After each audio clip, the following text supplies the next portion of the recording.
আসসালামু আলাইকুম প্রিয় ভিউয়ার্স, কেমন আছেন? আশা করি সকলে ভালো আছেন। আমরা আল্লাহর রহমতে ভালো আছি। আজ আমরা নিয়ে এসেছি মৌলভীবাজার জেলার সকল দর্শনীয় স্থানের সঠিক একটি ভ্রমণ গাইডলাইন। এই ভ্রমণ গাইডলাইনটি আমরা আপনাদের সুবিধার জন্য 4টি পর্বে বিভক্ত করেছি। এই 4 পর্বে আমরা ঘুরে দেখব মৌলভীবাজারের মাধবপুর লেক, লাউয়াছড়া জাতীয় উদ্যান, বৌদ্ধভূমি, গলফ ক্লাব, বাইক ক্যাবিন এবং চিড়িয়াখানা। আমাদের কাছে সময় না থাকার জন্য আমরা মৌলভীবাজারের বেশ কিছু জায়গায় ঘুরে দেখতে পারিনি। শুরু করা যাক মৌলভীবাজারের দর্শনীয় স্থান ভ্রমণ।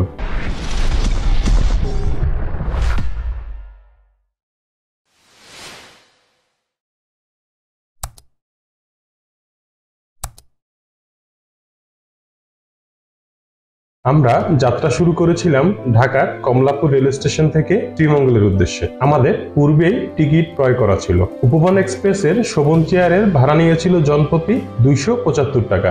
আমরা অনলাইনে কেটেছিলাম দেখে আমাদের প্রতি টিকিটে এক্সট্রা 20 টাকা করে খরচ হয়েছিল। আমাদের ট্রেনটি রাত 10টা বাজে যাত্রা শুরু করলো।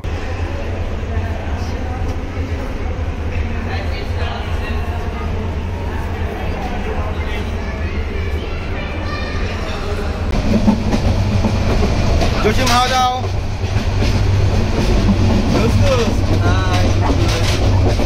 জসিম আমাদের সাথে। আমাকে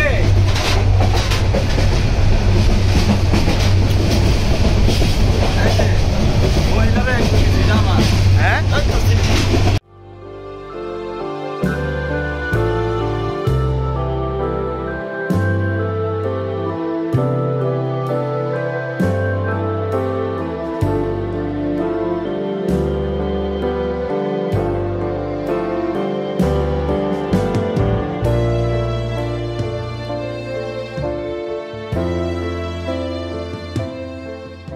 উপবন এক্সপ্রেস ট্রেনটির বিভিন্ন যাত্রাবিরতি শেষে আমরা অবশেষে পৌঁছে গেলাম আমাদের কাঙ্ক্ষিত শ্রীমঙ্গল রেল স্টেশনে। তখন ঘড়িতে বাজে রাত 3টা। চারদিকে যেন কুয়াশার চাদরে ঢেকে গিয়েছিল, আপনারা যা ভিডিওতে দেখতে পাচ্ছেন।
শ্রীমঙ্গল রেল স্টেশন থেকে বের হয়ে আমরা রাত্রি যাপনের জন্য চলে যাই আমাদের বড় বোনের বাসায়। সেখানেই আমরা রাত্রি যাপন শেষ করে সকালের নাস্তা করে বের হয়ে পড়ি মাধবপুর লেকের উদ্দেশ্যে।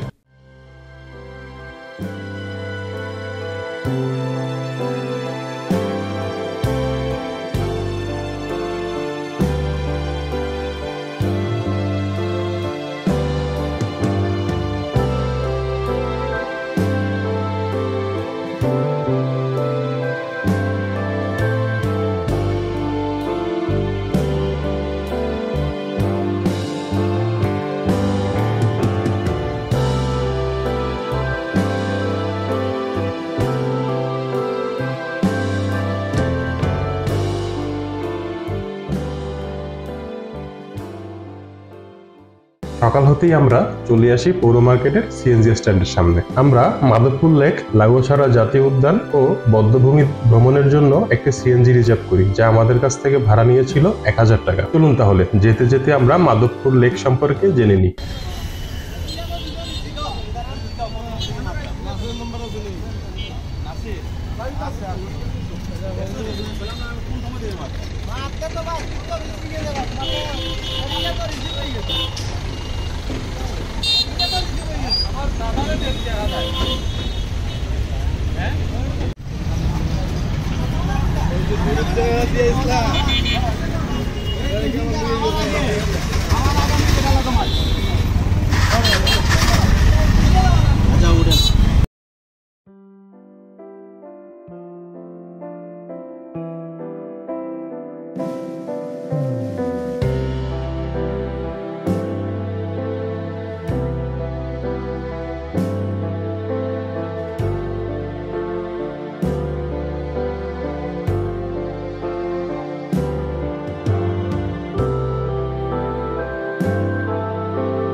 মাধবপুর লেক বা হ্রদটি মৌলভীবাজার জেলার কমলগঞ্জ উপজেলার মাধবপুর ইউনিয়নে অবস্থিত। কমলগঞ্জ উপজেলা সদর থেকে মাধবপুর লেকের দূরত্ব মাত্র 5 কিলোমিটার। 1965 সালে চা বাগানের টিলায় বাঁধ দিয়ে পানি জমিয়ে এই লেকটি তৈরি করা হয়। প্রায় 50 একর আয়তনের মাধবপুর হ্রদের দৈর্ঘ্য 3 কিলোমিটার এবং প্রস্থ স্থানভেদে 50 থেকে 300 মিটার পর্যন্ত।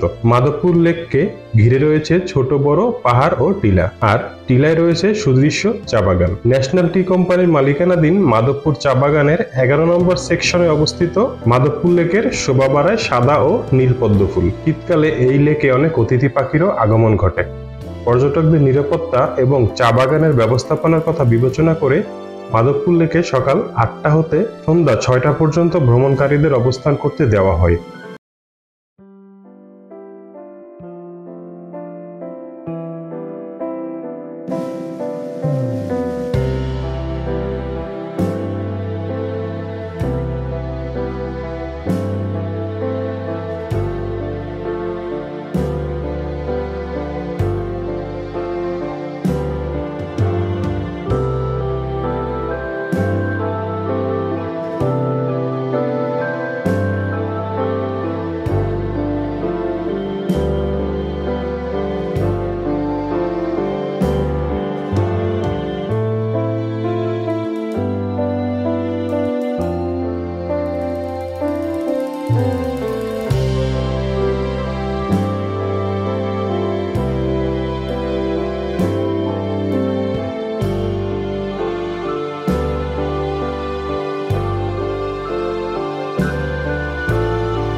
অবশেষে আমরা মাধবপুর লেকের গেটে চলে আসলাম। পুরো লেকটিকে ঘুরে দেখতে হলে আপনাকে বাকি পথটুকু পায়ে হেঁটে অতিক্রম করতে হবে।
লেকের পাড়ে আসতেই আপনাকে স্বাগত জানাবে সেই লেকের সাদা ও লাল পদ্ম ফুল। চলুন এই সুন্দর মুহূর্ত উপভোগ করা যাক।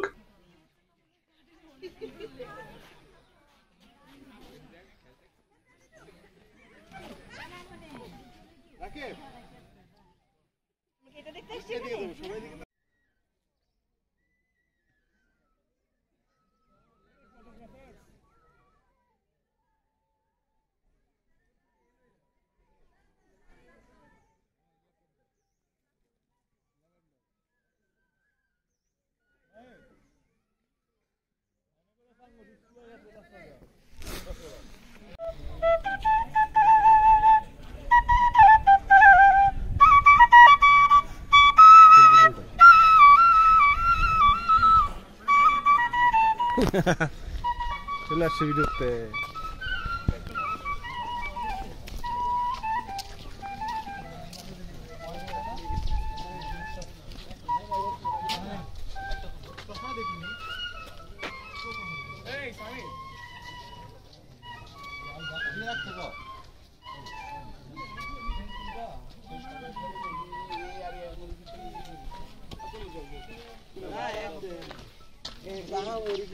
নিচে রেখে দাও, আমি পরে পাশে যে ধুয়ে ফেলবো।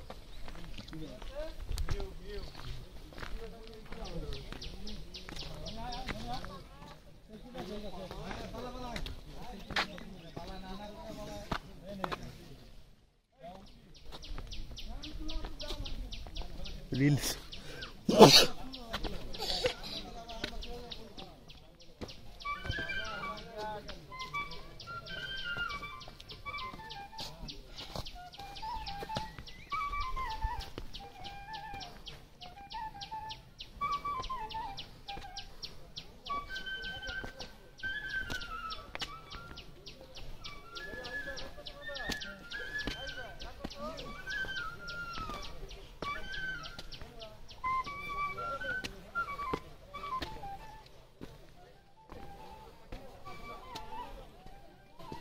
অনেক উঁচু।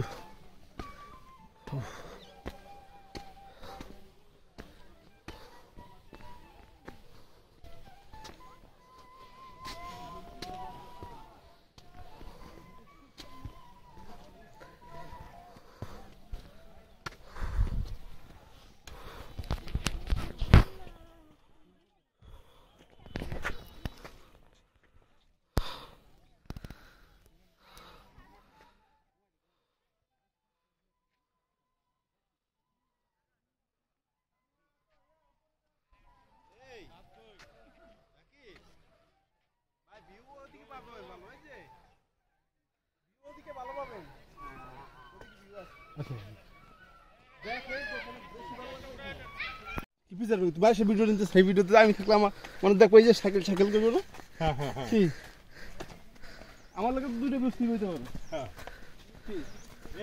আমার বউটা তো তোর ভিডিওটা দেখতে পারে। ভিডিওতে 3 সেকেন্ডের একটা ভিডিও আছে আমার। না না, আমার জন্য আমার বউ ভিডিও দেখবো না, তো এই যে দেখি।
পাহাড়ে ওঠার পর আমরা ঘুরতে ঘুরতে ক্লান্ত হয়ে পড়ি, তাই ক্লান্তি নিবারণের জন্য আমরা পাহাড়ে অস্থায়ী লেবুর ঠান্ডা শরবত খেয়ে ক্লান্তি দূর করি। আমরা রোজার আগেই ভ্রমণ করেছিলাম, ভিডিওটি পাবলিশ করতে আমাদের অনেকটা সময় লেগে গিয়েছিল, তাই আমরা আন্তরিকভাবে দুঃখিত। তাজা লেবু শরবত খেয়ে আমরা পাহাড়ের চূড়ায় উঠি।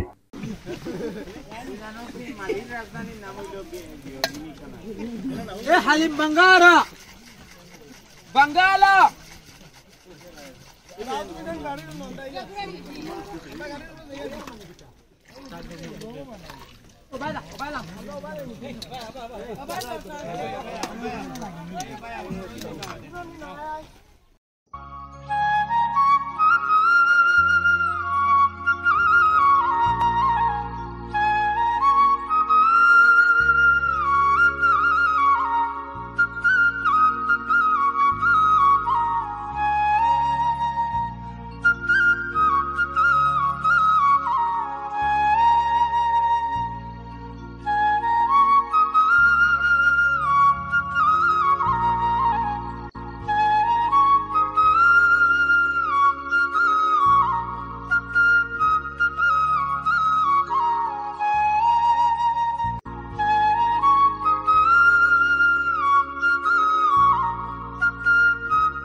পাহাড়ের চূড়ায় অনেকটা সময় অতিবাহিত করার পর আমরা পাহাড় থেকে নেমে আসি। প্রিয় দর্শক, এখন পর্যন্ত যারা আমাদের চ্যানেলটি সাবস্ক্রাইব করেননি তারা অবশ্যই আমাদের চ্যানেলটি সাবস্ক্রাইব করবেন, আর যারা করেছেন তাদেরকে অসংখ্য ধন্যবাদ। দ্বিতীয় পর্বের লাউয়াছড়া জাতীয় উদ্যান ও বধ্যভূমি দেখার আমন্ত্রণ জানিয়ে প্রথম পর্বে থেকে বিদায় নিচ্ছি। ধন্যবাদ সকলকে। ভালো থাকবেন, সুস্থ থাকবেন।